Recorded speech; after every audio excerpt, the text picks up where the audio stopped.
Hello everybody, I'm Conquering History Games and welcome back to part 10 of my Suzerain campaign. Whoops, forgot to get the music going. Give me a second here.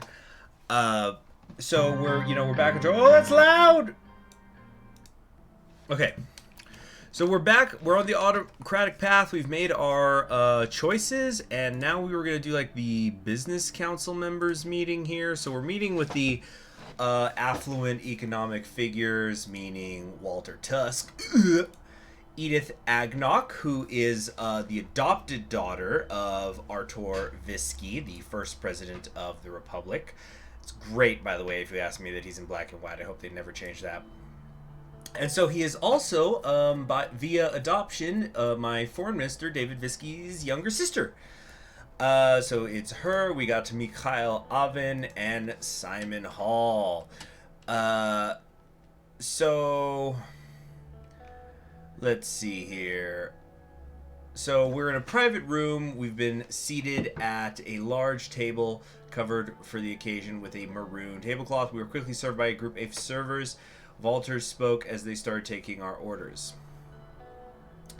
I'm gonna order the... Oh, I guess Walter Tusk wants me to have salmon. Okay, so I'm definitely not going to have the salmon. Let's do the lesbian pasta. For the main course, the servers took their notes and asked about the second dish. See, why would you do pasta and then follow it up with a salad instead of the other way around? But let's order some salad. The servers placed glasses in front of each of us and served bread and water. After they were done taking orders, they quietly left us alone in the private room. Yeah, because so I already have the where you do the pasta and the rice, and then you got to get in a kind of an argument over it. But I already have that achievement, so we're not going to do that. So Edith, she says your presence means a good deal. So she's the chairwoman of the Central Bank of Swordland, and then we already know who Simon Hall and Walter Tusk is, and Mikhail Avin is the co-chair of the National Business Council. Yeah. Anyway, let's see here. It's an honor to dine with you. Thank you. Alright, hope everyone enjoys the meeting. So there's a red wire above, Mr. President. Yes. Do you want some, sir? It's a Show de Falaceno from 1934. Let's try it. Oh, I had some wine yesterday. So I was seeing a couple of family members, and yeah, basically it was just like 7 of us or something. Anyway, it was just some close family we've all been vaccinated against the Backstreet Boys reunion tour, don't worry. But we're seeing each other, and this was kind of unusual. My mother brought a bottle of red wine, and then I had a cousin who also brought some wine.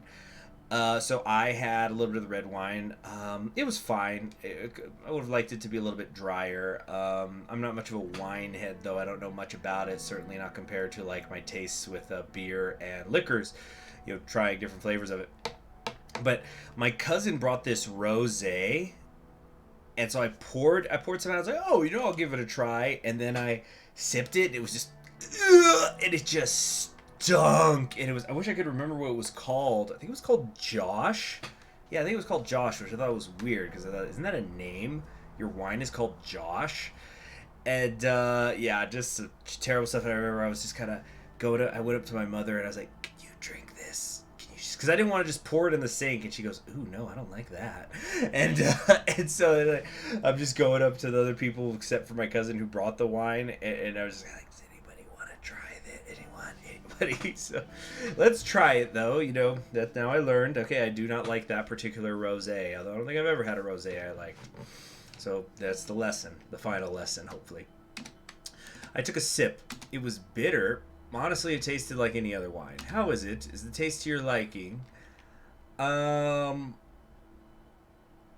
It tastes like any other wine. What? This wine doesn't even need testing. Do you want another drink, sir? Yeah, it's just kind of bitter. You know what? I think I'm good. I won't have anything for now.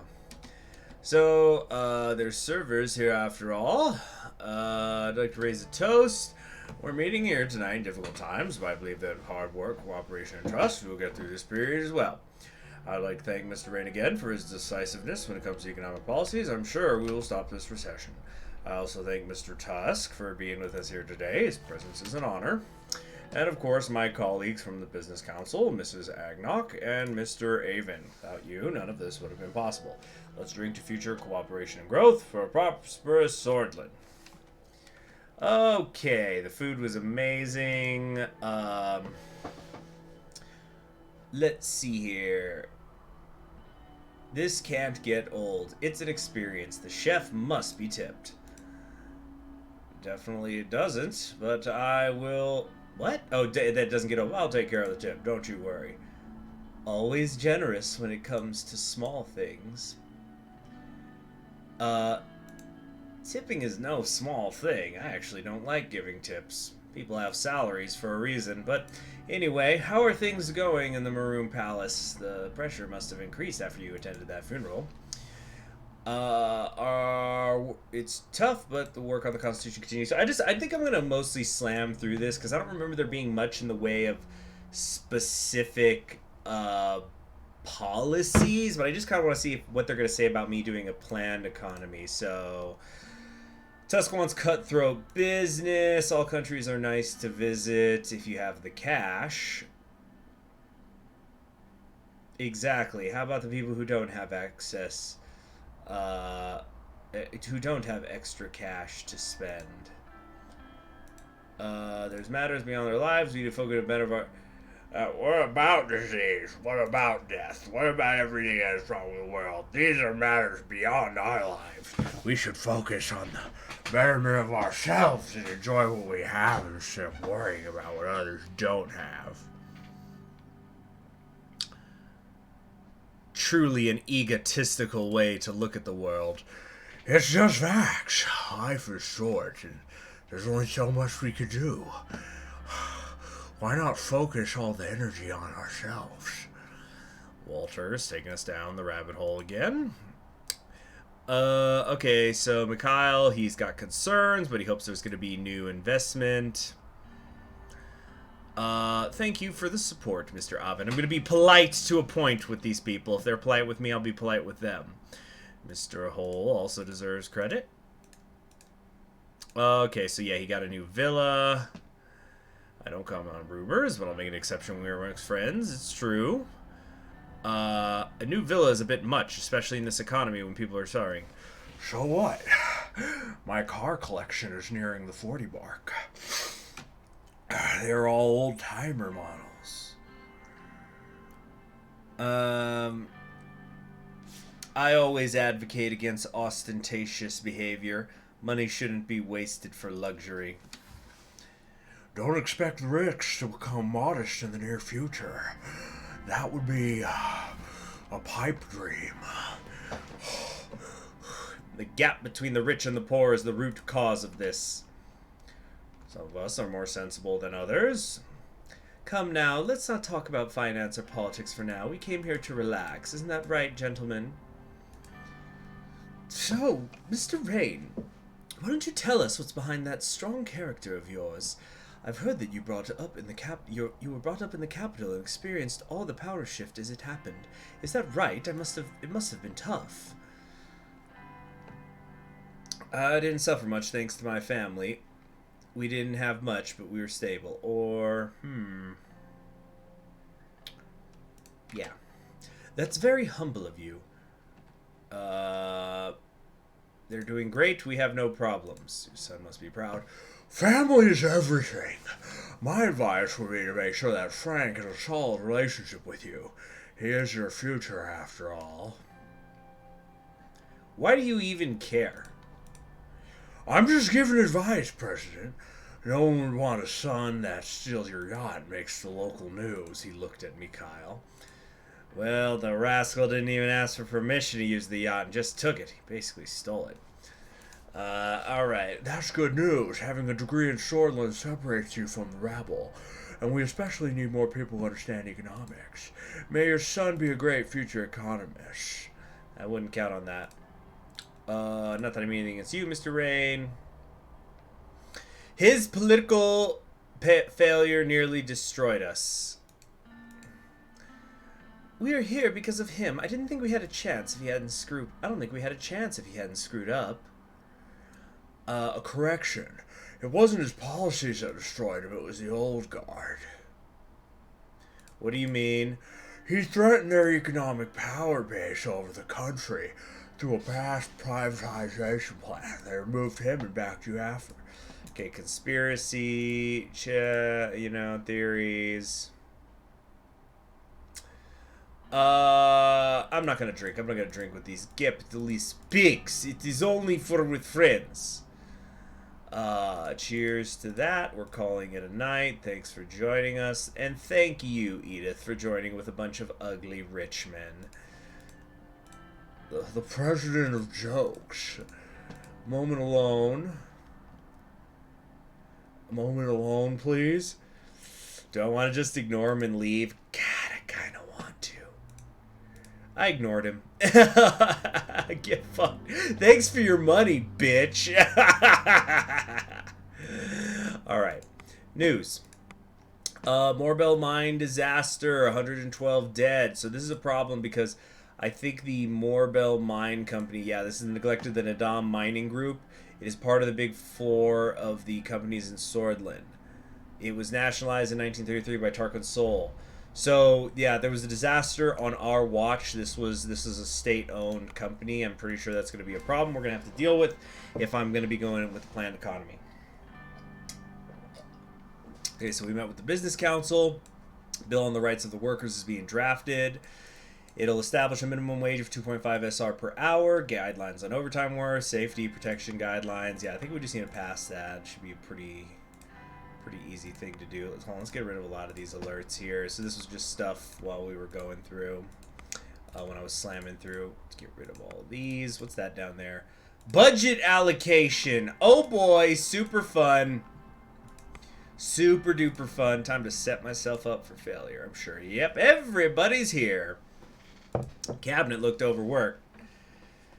And now the moment we've all been waiting for. It's finally time to discuss the government budget. Oh, that doesn't feel the right thing to say. Let's go with just welcome everybody.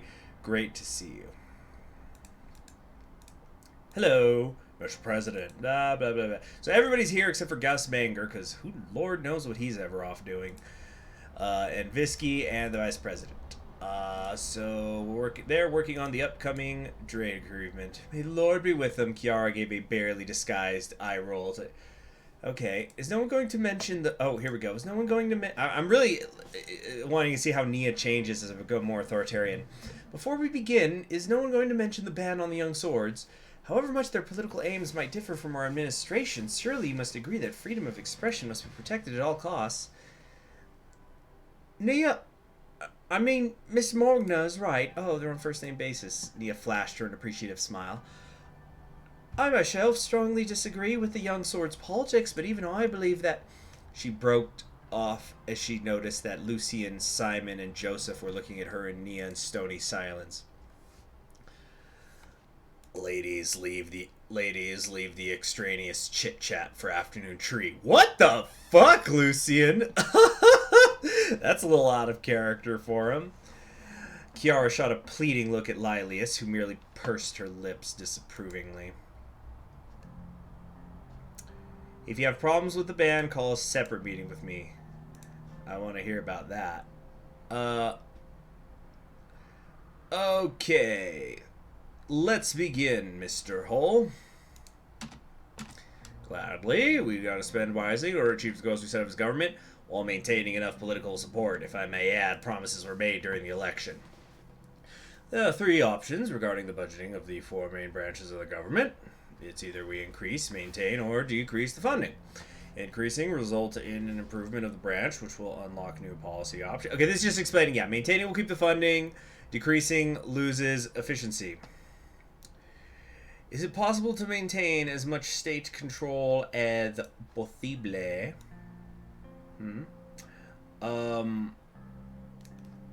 Yeah. In the health and education departments, yes. However, I'm not sure that would be efficient. Our universal healthcare system must be protected and not be tainted by private greed or interest. We need to be considerate when making such grand choices that have ripple effects. We have to be careful as to what we fund so we have resources remaining for another investment project. We have to keep true to our election promises. Our people voted for us because of the promises we made. As much as we realistically can. If we fail at improving our economy, the promises don't mean much in the big picture. Before we begin our discussion, there's one more thing I want to voice my opinion on. As we manage the government budget, we are obviously able to go into debt to invest in different branches. Although debt is a possibility, under these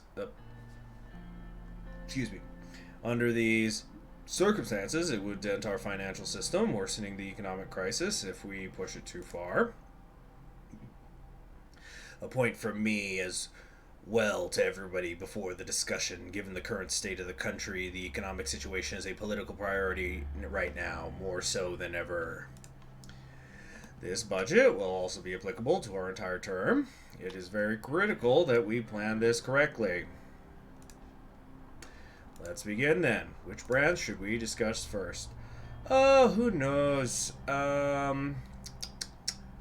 Let's talk about... What did I say I was going to promise to do first? Was it education? Let's just do education. Our education system is lacking not only in funding, but also in modern curricular principles. Our outdated curriculum is wasting our youth. That is the reason why I advocate two things: an increase in the budget to improve access to education in rural areas, and a new education reform. To be honest, Swordland is lacking compared to Arcasia and United Contano when it comes to education levels. The backbone of any country is its people, and we need to protect our future. We need to ensure the new generation is as well educated as their counterparts in more modern countries. Nonsense, Swordland is still here because of this very system that you insult. Yeah, so she wants national pride. Okay. I agree with Chiara. It is high time we invest in education and enact reforms. Alright, next up, healthcare. Our healthcare system is vast and provides free services to most of our citizens. However, the quality of our health services is far worse in low-income and rural areas. Therefore, I think that we should receive more funding to address this disparity. I agree, and I have recently begun an investigation into healthcare in Narble, and the numbers are not good. If we don't increase spending on health services, we at least need to maintain it. Otherwise, we are putting lives at risk.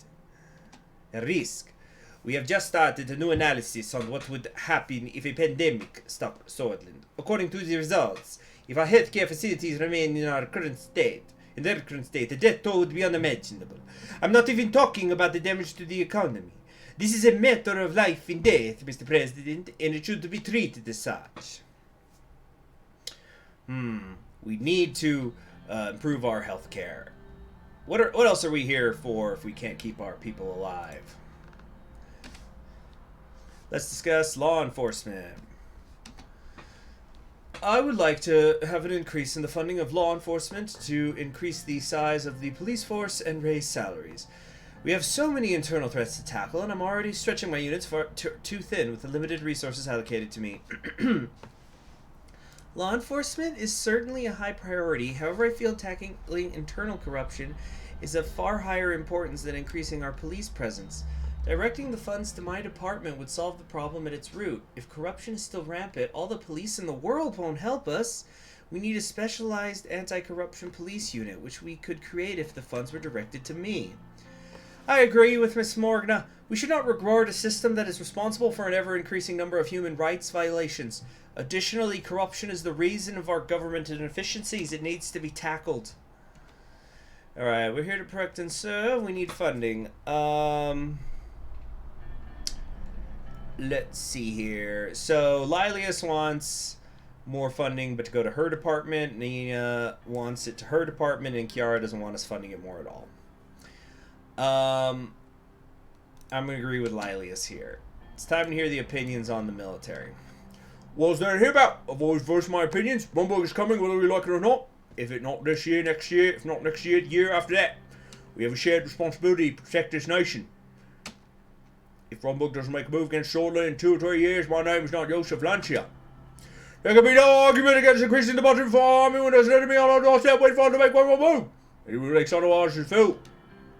Right, pardon my theatrics, sir, but this is a serious matter. The future of our country is up to you, Mr. President. Well, here's an argument. The armed forces does nothing but eat away financial resources destined for our people, while stoking fears for an upcoming war. The issues with Rumburg can be solved diplomatically. What kind of a message are we sending to them and the whole world if we suddenly start ramping up our military budget? That we are ready to defend our nation, Miss Valda. Exactly. There are other more important avenues that our money could be better spent on. The time to make a decision has come. Alright, here we go. Health. The healthcare system of the country was at a crossroads. Since the 1940s, the difference in quality between urban and rural hospitals was getting worse, and the average life expectancy dropped. The situation was becoming relatively dire.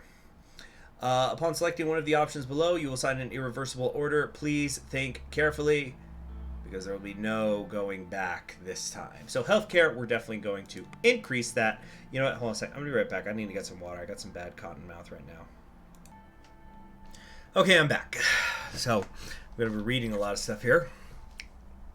So I got to have my awa. All right. Education. The education system in Swordsland was overburdened. The lack of schools, teachers, and even equipment in certain areas caused massive gaps in what was otherwise known as one of the most robust systems around a decade ago. We are going to increase that as well. Law enforcement. Increased crime, lawlessness, and a new wave of immigration has pushed many elements of the law enforcement to their limits. Judges at courts are barely keeping up with the backlog of cases. On the other hand, the police are overburdened. Gonna increase that too. Military. The Armed Forces of Swordsland is one of the most respected branches of government. It protects the country from hostile nations and provides training. Some see it as a financial burden, while others praise the advantages of the military. Okay. This is the decision that might determine the entire game.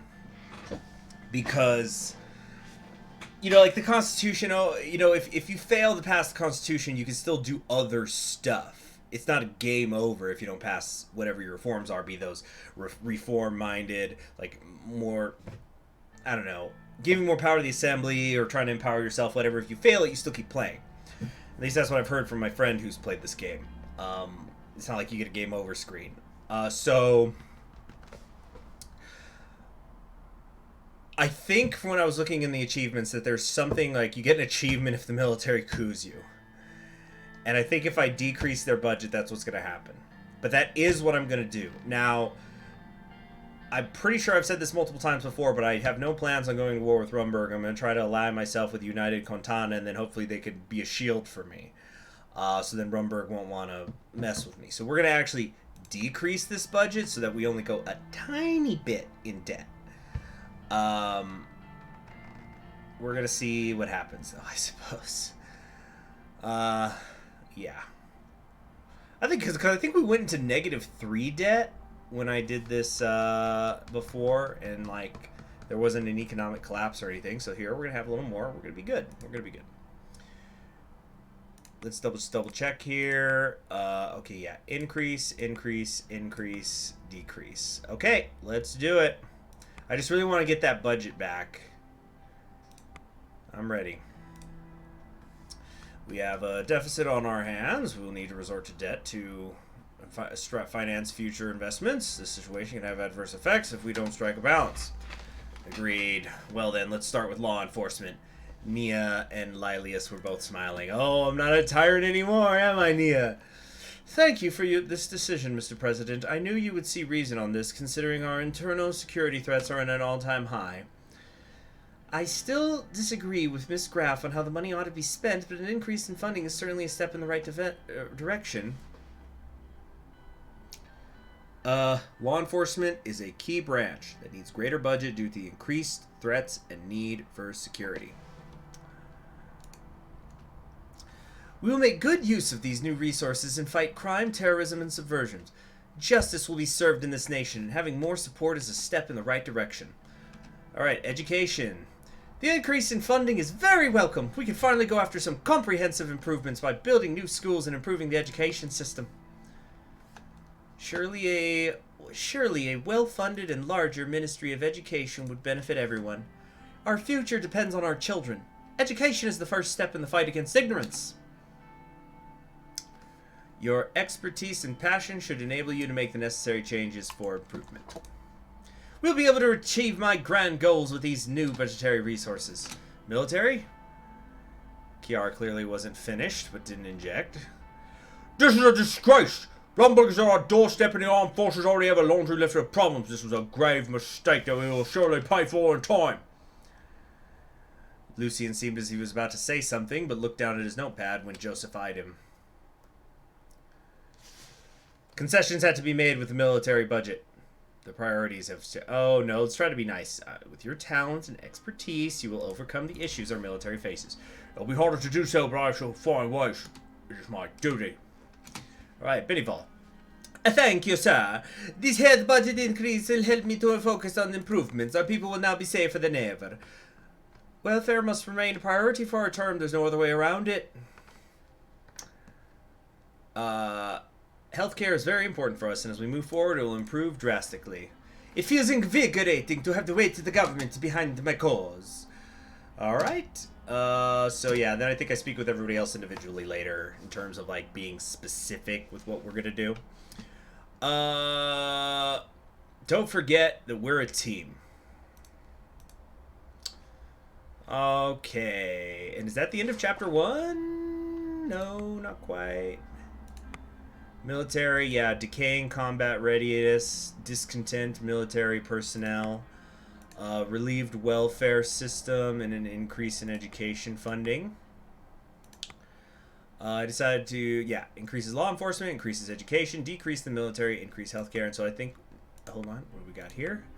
The new budget, more measures for internal security. They're going to benefit Mr. the Interior, Miss Graff expressed her gratitude. This increase will help us bring and maintain the peace we've all been waiting for. Cuts to the military will help the economy. Ah. Yes. This is the Heart of Swordland. This is the one. Wait, I'm always forgetting which is one. No, this is the Coronti one, right? Yeah. Despite criticisms, we believe this decision will help the economy in the long term, as the already capable military forces of Swordland are no longer overfunded. Nice. Chapter 2 time? Yeah! Alright. Very nice. The worst is behind us. Now we really are going to get into it.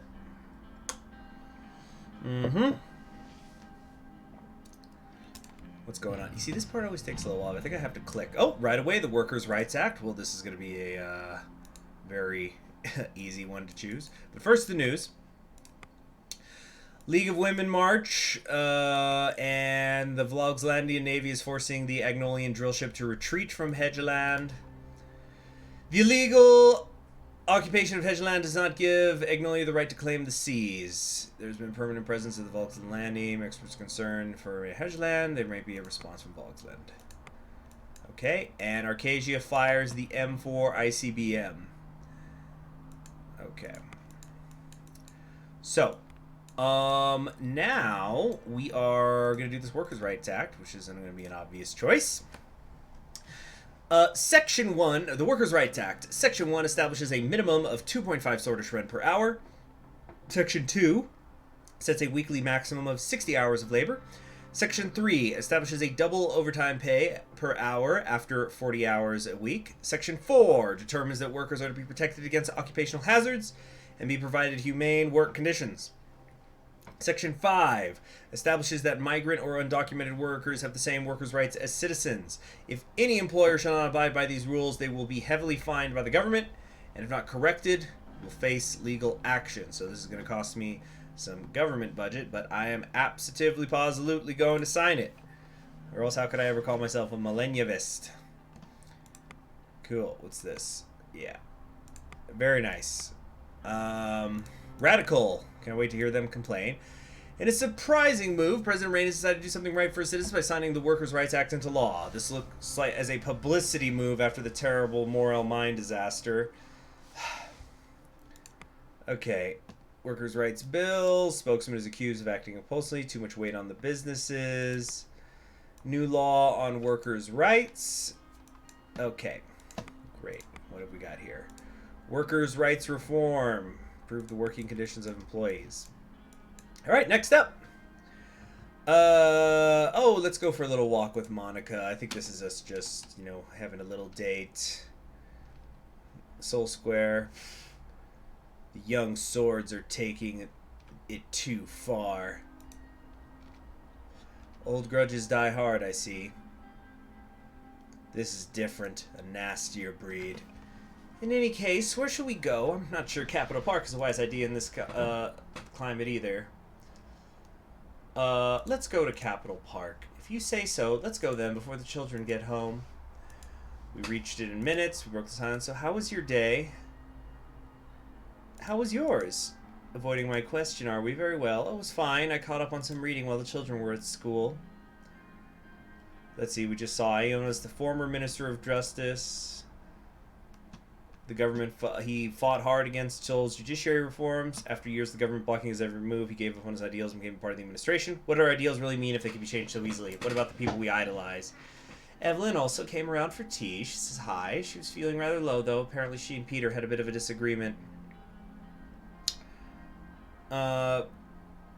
Peter's in the doghouse again. Apparently Peter had too much whiskey, as usual, and didn't behave when Evelyn's father was over for dinner yesterday. You know Peter. What do you think of this?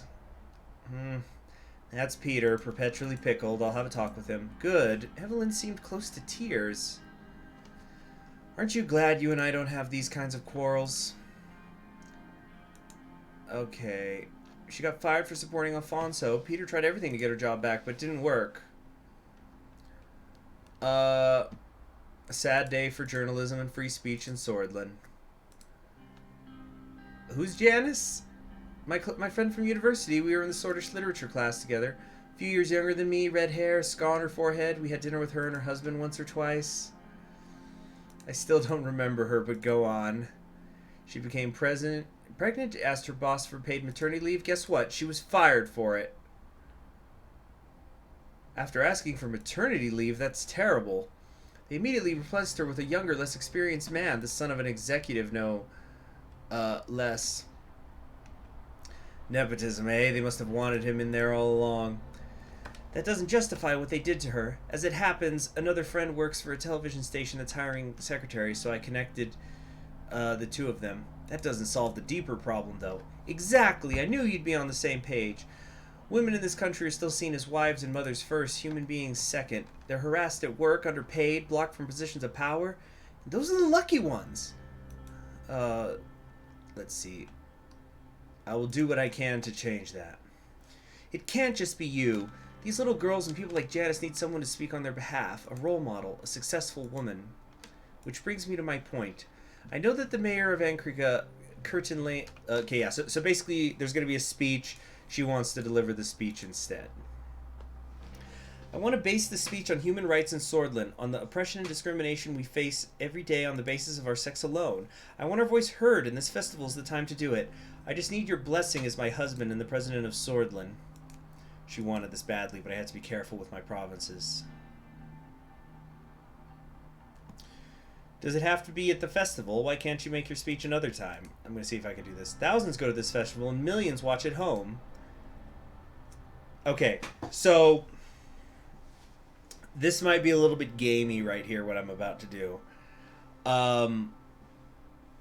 If I remember correctly, I ended up, after promising my wife when I did my reformist democratic run, Gloria Tory just was fucking me over in our negotiations over the constitutional bill, and one of the things that she made me do was renege on my promise to let my wife speak at the festival.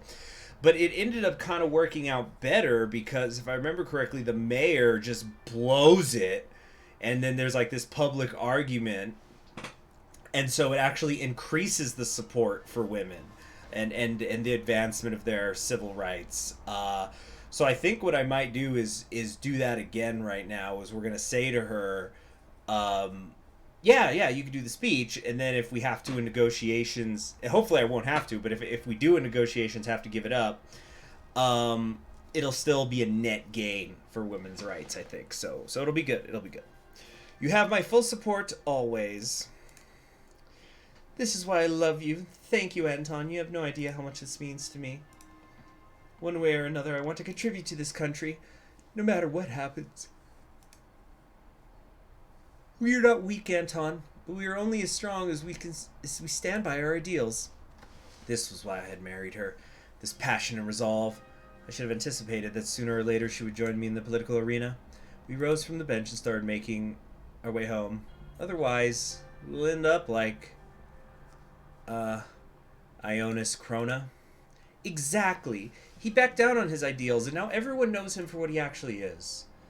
At that moment, we passed Ionis Krona again. He was on a nearby bench taking a smoke break after his own walk. Just, got some fresh air there for a minute. Better inhale some cancer, cancel it out.